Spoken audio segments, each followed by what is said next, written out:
আসসালামু আলাইকুম। আমি মোহাম্মদ শিফাত, পড়াশোনা করছি ফিশারিজ বিভাগ।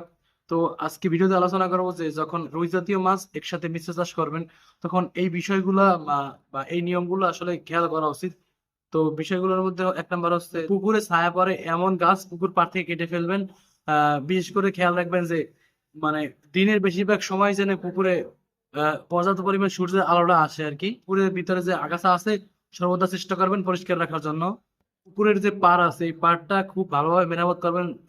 দেখবেন জানি সহজে ভেঙে না পড়ে, ভেঙে পড়লে দেখা যায় পুকুরের কাঠামো নষ্ট হয়। এর পানির উপর একটা প্রভাব পড়ে এবং কিছুদিন পর পর মানে চাষ করার কিছুদিন পর পর জাল টেনে মাছকে পর্যাপ্ত পরিমাণ ব্যায়াম বা একটু চলাচলের ব্যবস্থা করে দিতে হবে। এতে মাছের উৎপাদনটা একটু মানে স্মুথলি হয় আর কি।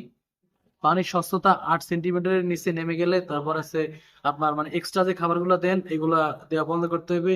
এতে এতে বোঝা যায় মানে যখন স্বচ্ছতা 8 সেন্টিমিটার নিচে নেমে যায় এতে বোঝা যায় যে পুকুরে পর্যাপ্ত পরিমাণ প্লাঙ্কটন বা প্রাকৃতিক খাবারগুলো তৈরি হয়েছে।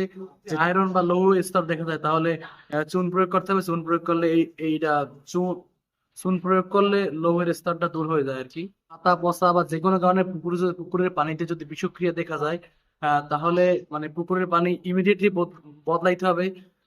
মানে এক্সচেঞ্জ করলে ভালো হয় আর কি। আর না হলে মাছের অনেক সমস্যা হতে পারে, স্বাস্থ্য ঝুঁকি থাকতে পারে। ভোরবেলা দেখা যায় যে পুকুরের পানিতে অক্সিজেনের একটা অভাব দেখা যায়। তো এর জন্য ভোরবেলা বাঁশ পিটাইতে পারেন অথবা সাঁতার কাটতে পারেন। এতে এতে অক্সিজেনের সার্কুলেশনটা ভালো হয় আর কি। তারপরে মাসে অত্যন্ত একবার হলে আপনার মানে মাছের স্বাস্থ্যগুলো চেক করা উচিত।